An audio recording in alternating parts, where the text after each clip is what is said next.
Assalamualaikum warahmatullahi wabarakatuh. Alhamdulillahi rabbil alamin, wal aqibatu lil muttaqin wa la udwana illa 'alal zalimin. Asyhadu an la ilaha illallah wahdahu la syarika lah, wa asyhadu anna Muhammadan 'abduhu wa rasuluh. Allahumma salli wa sallim ala sayyidina Muhammad wa ala alihi wa ashabihi ajma'in. Amma ba'du, faqala Rasulullah sallallahu alaihi wasallam, khairun nas man tala umuruhu wa hasuna amaluhu, wa syarrun nas man tala umurahu wa sa'a amalahu. Allahumma syrah li sadri wa yassir li amri wahlul 'uqdatam min lisani yafqahu qawli. Segenap puji tentunya hanya bagi Allah semata. Rahmat dan sejahtera marilah sama-sama kita doakan kepada baginda Rasul Muhammad sallallahu alaihi wasallam, kepada keluarganya, kepada para sahabatnya, kepada para tabi'in dan tabi'in dan para alim ulama.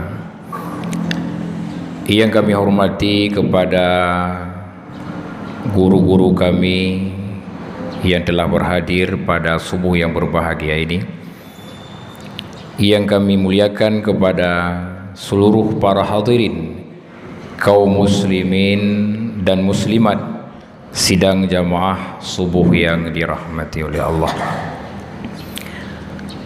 Para hadirin kaum muslimin dan muslimat sidang jamaah yang berbahagia,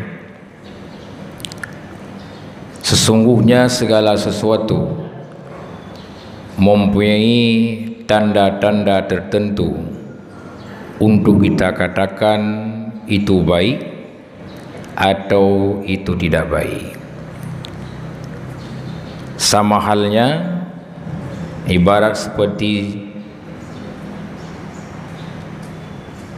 buah kayu, kita dapat menandanya bahwa dia itu bagus atau tidak bagus bisa dilihat dari luar dengan tanda-tanda tertentu. Atau dalam bahasa lain dikatakan dengan alamah. Lewat alamah lah, lewat tandalah bisa membuktikan segala sesuatu. Oleh ulama bayan mengatakan al-alamatu tadullu alal matlub. Tanda itu bisa menunjuki kita terhadap apa yang kita cari. Begitu juga halnya dengan manusia. Kita dapat mengetahui dan menandai manusia itu baik atau manusia itu tidak baik. Kita dapat mengetahui manusia itu bahagia atau manusia itu tidak bahagia. Maka pada pagi yang berbahagia ini kita akan membahas dan mengupas beberapa tanda-tanda manusia yang mendapatkan kebahagiaan sesuai dengan yang telah disampaikan oleh Rasulullah sallallahu alaihi wasallam. Yang pertama, manusia yang pada manusia tersebut memiliki tanda-tanda kebahagiaan adalah manusia yang semakin bertambah usianya, semakin bagus amalannya. Rasul bersabda dalam satu hadis yang diriwayatkan oleh Bukhari dan Muslim, kata Rasul, khairun nas man tala umurahu hasuna amaluhu sebaik-baik manusia kata Rasul adalah orang-orang yang semakin panjang umurnya, semakin bagus amalannya. Sebaliknya, wasyarrun nas, dan seburuk-buruk manusia yang tidak mendapatkan kebahagiaan adalah manusia tala umuruhu, semakin bertambah usianya, wasa'a amaluhu, dan semakin buruk amalannya. Hadirin kaum muslimin sidang jamaah subuh yang dirahmati oleh Allah. Pada diri seorang manusia kita dapat melihat tanda bagusnya dan tanda saat atau buruknya. Kita ingin mengetahui yang bahwa manusia itu bahagia dengan bertambah usianya, bertambah usia dari satu hari, dari satu minggu bertambah, dari tahun ke tahun bertambah. Semakin bagus amalannya, semakin hasan amalannya, itu pertanda bahwa manusia itu bahagia. Bahagia yang bagaimana? Apakah bahagia itu diukur dari mewahnya materi yang dia gunakan, atau dari bertambahnya mewah rumah yang dia miliki, atau bertambah kenderaan yang dia gunakan? Bukan. Tapi hasanah yang dimaksud adalah hasanah yang dalam ruang lingkup iman dan Islam.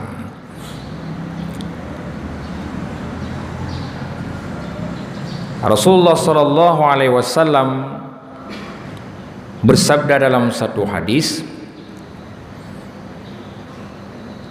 man hasana umuruhu, barang siapa yang baguslah umurnya,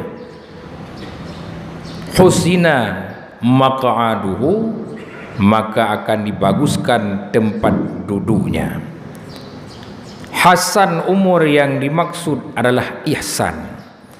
Ihsan di dalam segala sesuatu, di mana ihsan terbagi kepada tiga macam. Ihsan di dalam beribadah, ihsan di dalam bermuamalah, dan ihsan di dalam berakhlak. Ihsan di dalam beribadah, ibadahnya sesuai dengan tuntunan. Wate kita ibadah sesuai dengan tuntunan dan sesuai dengan perintah, sekaligus mencukupi syarat dan rukun. Kemudian yang kedua, ihsan di dalam bermuamalah, di dalam bertransaksi, di dalam melakukan kegiatan-kegiatan yang menyangkut dengan murabahah, muamalah dan lain-lain. Kemudian ihsan di dalam berakhlak. Nah, kembali kepada pribadi kita masing-masing, kita dapat mengukur bertambahnya usia kita satu detik ke detik yang lain, bertambahnya usia kita dari satu menit ke menit yang lain. Bagaimana peningkatannya? Apakah ke arah ihsan atau ke arah saat keburukan? Rupaji semakin ura, semakin bertambah usia kita, semakin banyak pekerjaan kebaikan yang kita lakukan. Semakin tepat waktu di dalam kita mengerjakan ibadah. Berkan wate dah dengar suara azan Allahu Akbar, Allahu Akbar, dalam hati bahsi hati, Bahlun kerjakan pekerjaan lun si ada, bahlun catok tanah, bahlun canggule, bahlun duk lun jeb kupi. Tapi bergantinya hari yang lain, menan tak dengar suazan, tak cukeh ngan kajiat kasuazan bedah tajak masjid. Itu tandanya kita ada peningkatan dalam mengerjakan ibadah yang disebut dengan hasanah. Bahkan banyak kata-kata keji dalam masa 24 jam yang kita ucapkan, yang kita utarakan, leupatan-upatan yang kita sampaikan. Banyak kesalahan-kesalahan orang lain yang kita ombar yang disebut dengan upan, kemudian berkurang. Singoh ji berkurang, lusa ji berkurang. Artinya angka yang menurun, itu tandanya kita ada hasanah. Oleh sebab demikian, maka dikatakan kita orang yang berbahagia.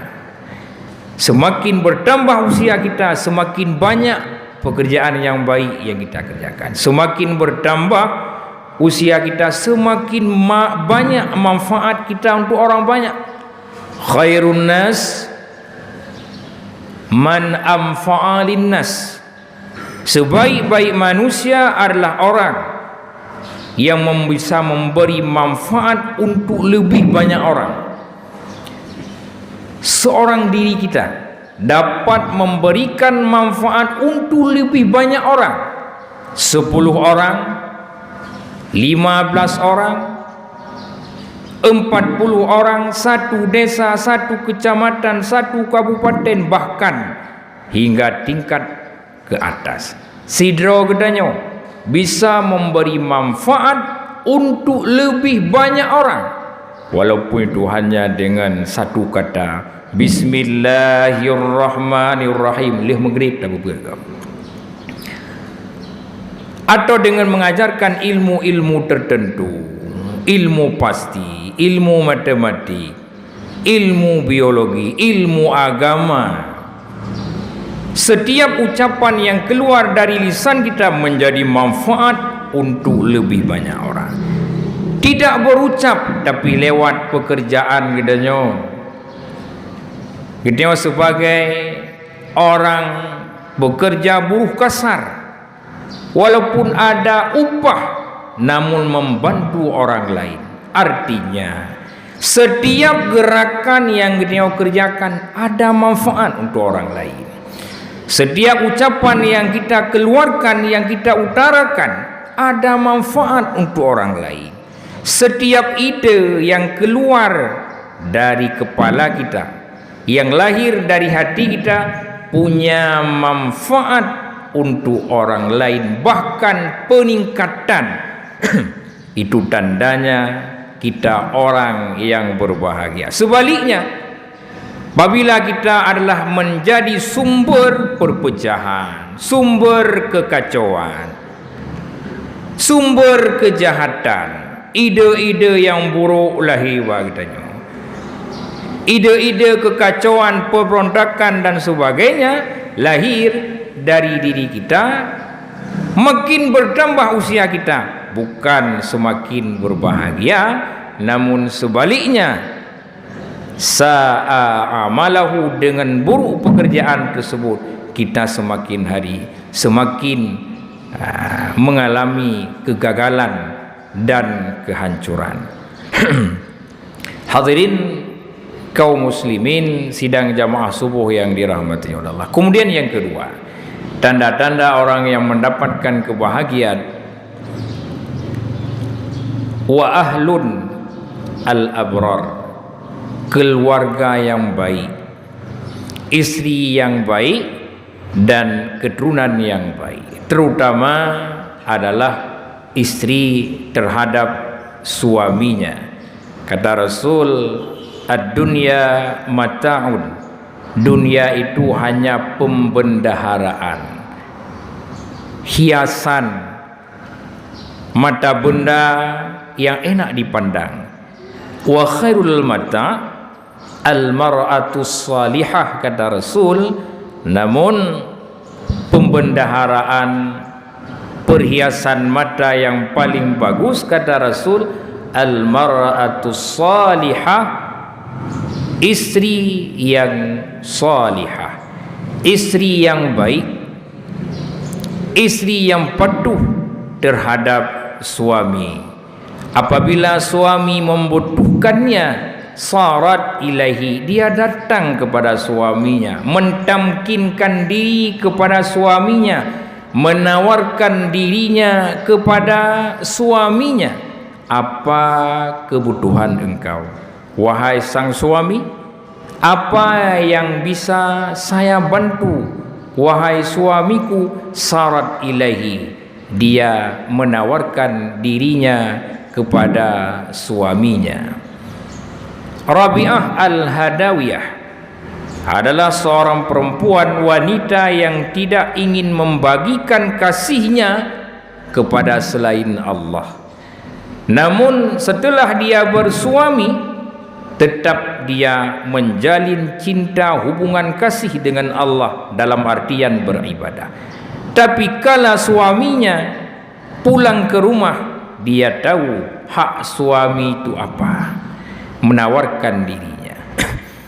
Maka pada suatu waktu pada masa Rasulullah sallallahu alaihi wasallam, ada seorang perempuan yang taat dan patuh kepada suaminya.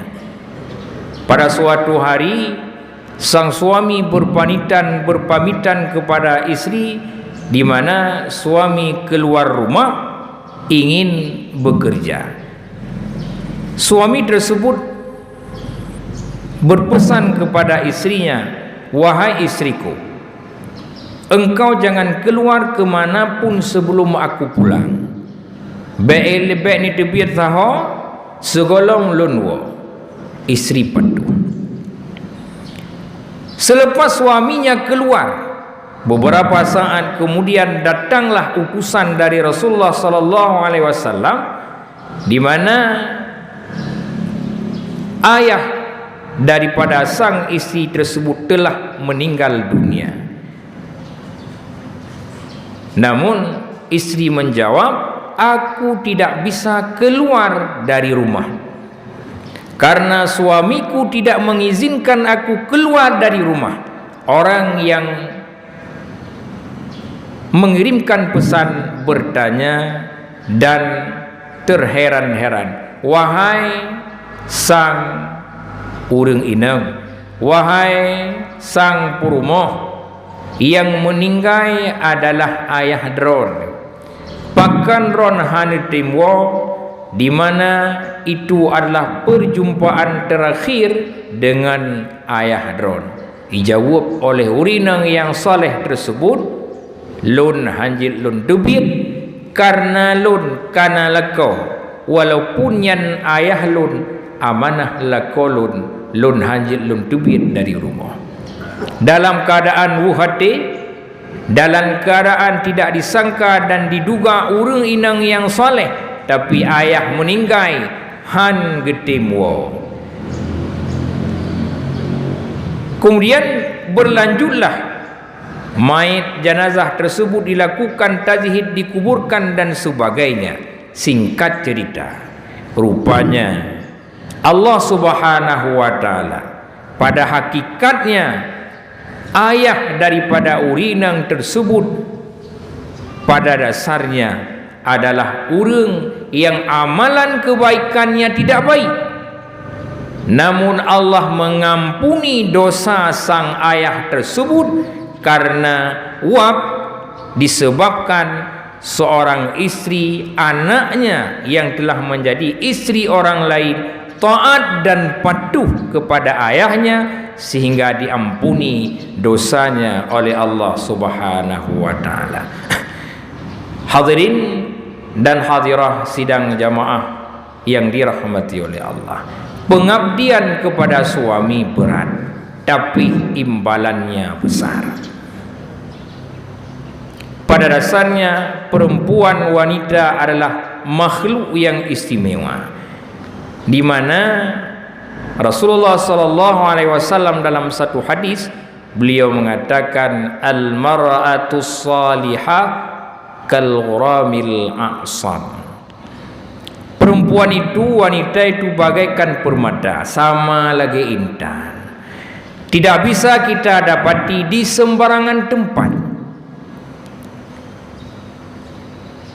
Karena Rasul mengatakan wanita yang salih itu bagaikan ghuramil a'sam.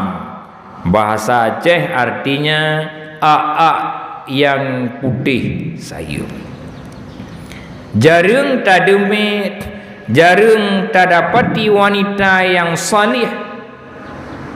Bukan artinya jumlah wanita yang salih itu dikalahkan oleh laki-laki, bukan.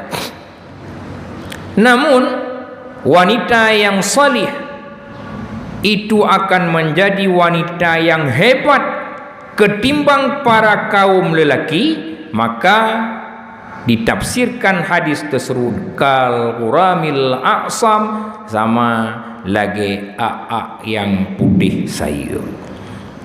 Oleh sebab demikian, tanggungjawab kita ulako untuk mengarahkan perumah kita, mendidik perumah kita menjadi wanita yang salihah. Tanggungjawab kita seorang istri untuk melayani suami, untuk memenuhi segala kebutuhan suami. Oleh sebab demikian, apabila dalam keluarga terjalin hubungan yang baik, saling mengingat satu sama lainnya, maka keluarga tersebut akan menjadi keluarga yang bahagia. Hadirin kaum muslimin sidang jamaah subuh yang dirahmati oleh Allah. Kemudian yang selanjutnya, orang yang mendapat kebahagiaan adalah qalbun masykur, hati yang selalu bersyukur kepada Allah Subhanahu wa taala. Dikala Allah memberikan nikmat, hatinya selalu bersyukur. Di mana Ibnu Athaillah dalam kitab Hikam beliau mengatakan asyukru bil qalbi salasah. Asyukru salasati asya. Syukur itu ada 3 perkara. Al-awwal, yang pertama, asyukru bil lisan, syukur dengan lisan. Wasani, yang kedua, asyukru bil jawari, syukur dengan anggota badan. As-salis, kemudian yang ketiga, asyukru bil qalbi, syukur dengan hati. Yang pertama, syukur dengan lisan. Allah berfirman dalam Al-Quran, wa amma bi ni'mati rabbika fahaddis. Adapun di atas segala nikmat yang telah kuberikan, kata Allah, fahaddis, perbincangkan olehmu, nampakkan olehmu, gunakan olehmu. Nikmat yang kagejo oleh Allah, Allah memerintahkan untuk kita pakai.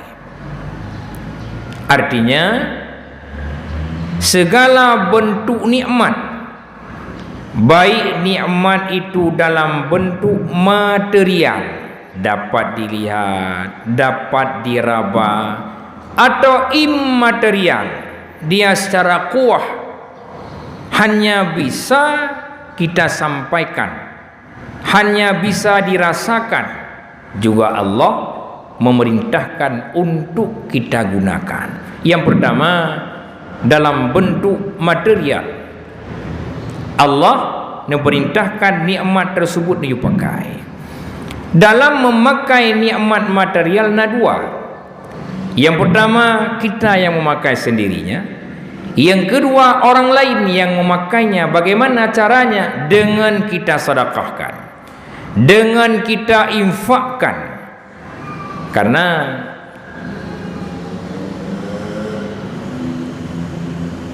ada filosofi gedanyo yang minta harta, di mana Getanyo yang minta harta pada dasarnya dua.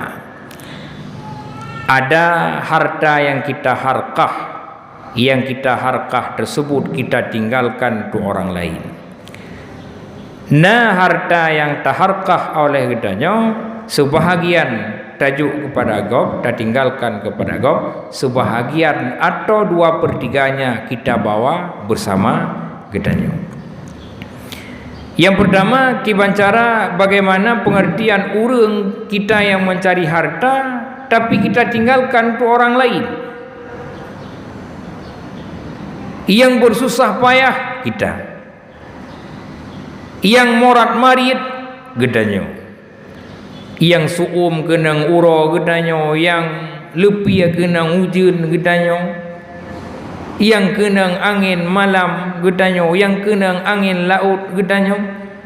Namun harta tersebut dinikmati oleh orang lain. Adapun kita hanya membawa 3 lembar kain putih, leon iya kafan, beberapa lembar papan yang menjadi kurenda, yang lain tak kebah kegau.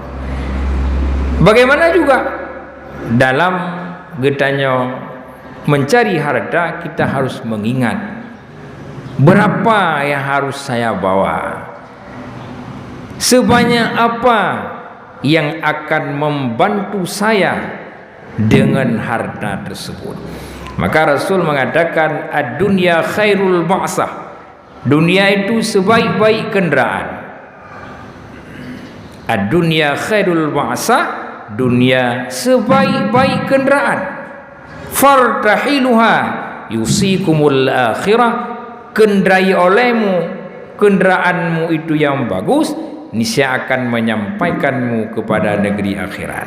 Harta yang kita minta itu sebagai kenderaan yang bisa mengantar kita, menyelamatkan kita, yang pertama di alam kubur dan juga kelak di hari kiamat. Karena 3 perkara yang kita tinggalkan, 3 perkara tersebut yang ditinggalkan oleh anak Adam apabila dimanfaatkan, dijadikan selama dia hidup sebagai kenderaan, maka 3 perkara itu akan menjadi kenderaan yang bagus. Kenderaan dalam kuburan, menjadi pelindung daripada azab mungkar wan nakir, menjadi lampu penerang, kenderaan yang bisa mengamankan dalam padang mahsyar sebagai payung, sebagai motor kenderaan, sebagai kenderaan yang bisa menggerakkan cepat dia sampai kepada tempat hisab. Oleh sebab demikian, maka harta yang kita miliki bisa jadi itu menjadi milik orang lain atau menjadi milik kita. Kemudian yang kedua, asyukru bil qalbi, syukur dengan hati. Allah berfirman dalam Al-Quran, wa ma bikum bina'amin faminallah, wa ma bikum bina'amin, harta yang telah datang pada kita, pangkat, kekayaan, jabatan dan sebagainya yang telah ada pada kita, itu bukan datang daripada kita, namun faminallah, dia itu datang daripada Allah. Dengan hati kita meyakini bahawa segala nikmat yang kagijo oleh Allah itu datang daripada Allah. Itulah yang dimaksud dengan syukur dengan hati. Kemudian yang terakhir, asyukru bijawari, syukur dengan anggota badan, di mana segenap anggota badan kita, panca indera, melaksanakan semua perintah sesuai dengan tupoksinya. Jaro melaksanakan perintah pada tugas pokok fungsinya tangan. Kaki bekerja pada tugas pokok fungsinya kaki. Mata bekerja pada tugas pokok fungsinya mata. Semua panca indera itu bekerja pada tempatnya masing-masing. Itulah yang dikatakan oleh Ibnu Athaillah, syukur dengan lisan, syukur dengan hati, dan syukur dengan anggota badan. Hadirin dan hadirah sidang jamaah subuh yang dirahmati oleh Allah, maka hanya 3 hal yang kita sampaikan pada pagi yang berbahagia ini. Yang pertama, tanda-tanda kita adalah orang yang berbahagia adalah pertama, semakin bertambahnya panjangnya umur gedanyo, semakin bagus amalan gedanyo. Kemudian yang kedua, yang keluarga tersebut terdiri dari istri yang taat dan terdiri daripada anak-anak keturunan yang patuh dan taat terhadap perintah Allah. Kemudian yang ketiga, hati kita selalu bersyukur kepada Allah. Hati isi dari satu keluarga selalu syukur kepada Allah, di mana Ibnu Athaillah mengajarkan kita cara mensyukuri nikmat Allah itu dengan 3 perkara. Pertama, syukur dengan lisan. Yang kedua, syukur dengan hati. Kemudian yang terakhir, yang ketiga, syukur dengan anggota badan atau dengan panca indera. Demikian yang dapat kami sampaikan pada pagi yang berbahagia ini. Mudah-mudahan nasihat singkat pada pagi yang berbahagia ini hendaknya menjadi masukan, renungan serta peringatan, khususnya bagi pribadi kami dan umumnya kepada seluruh para hadirin dan hadirah sidang jamaah subuh yang dirahmati oleh Allah, dan mohon maaf atas segala kekurangan. Mudah-mudahan Allah selalu memberikan kesehatan, kesempatan umur yang panjang, kelak besok dan seterusnya kita berada dan tepat pada waktunya untuk melaksanakan salat subuh berjamaah dan ibadah-ibadah yang lainnya.